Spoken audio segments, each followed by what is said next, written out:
Now from the KKTV 11 Breaking Weather Center, meteorologist Emily Roehler. Welcome back. If you were outside this morning, you noticed a lot of sunshine and then those afternoon clouds building in.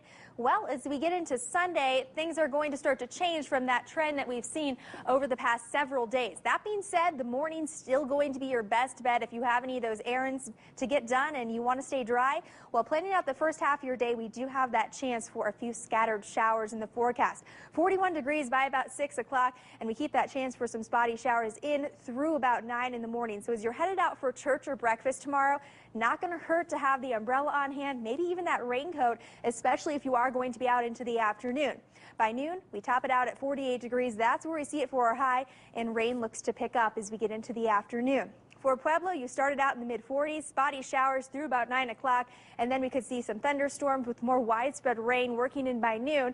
Again, you're reaching your high right about midday, 56 degrees. You can see still pretty scattered by about noon on our Sunday, but as we get into the mid-afternoon hours, this next system really looks to push in that moisture. We're going to be watching for some widespread rain heading into Sunday afternoon, and as we get into the evening, this is where we see that best chance for some heavy rain at times. You'll notice out to the west over the higher elevations, this is falling as snow, some very heavy snow at times in that direction as well.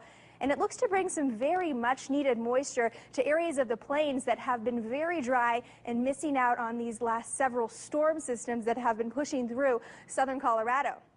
By Monday at noon, we're still tracking those areas of rain, but watch what happens as we get into the later parts of the day. The system starts to push down to the south. We'll see things start to clear out around the Springs, and then areas south continuing to pick up on that rain. By midnight, heading into Tuesday, this does look to start to wind down, and we'll even see some clearing work in across southern Colorado. This is going to bring some very beneficial moisture to the area. This model bringing about 1.25 inches into the Springs over those 2 days, Sunday and Monday. About 3/4 of an inch as we head over to Teller County with higher amounts, maybe 2.5 around Pueblo, and even more as we head down to the south and into the southeast plains, somewhere that very much so needs to see some of that moisture. Now, if you do live in the higher elevations, this is going to be a snow event for you Sunday and into Monday, mainly during those nighttime and early morning hours. About 0 to 2 inches around the Springs, most of that going to accumulate the farther west you live and over those grassy surfaces. 2 to 5 over Monument, and you could see up to a foot as we head over to Woodland Park with higher amounts over Pikes Peak. Now, the mountains out to the west of the southern I-25 corridor really going to pick up on a lot of this snow. Well over a foot, 1 to 2 feet in Rye, and 5 to 10 from Walsenburg and down to Trinidad. Now, by Tuesday, we start to dry it out a bit. We are seeing that chance for some spotty showers and thunderstorms in the forecast.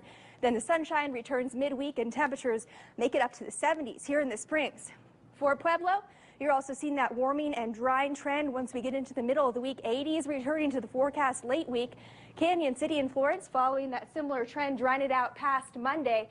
And in Woodland Park, again, that potentially very heavy snow late Sunday and into Monday morning. I can't even be that mad at you because we do need the moisture, and then it warms up in the back half of the week. So this is like the perfect scenario. Yeah, something that we definitely need to see. Yeah, awesome. Emily, thank you so much. Brandon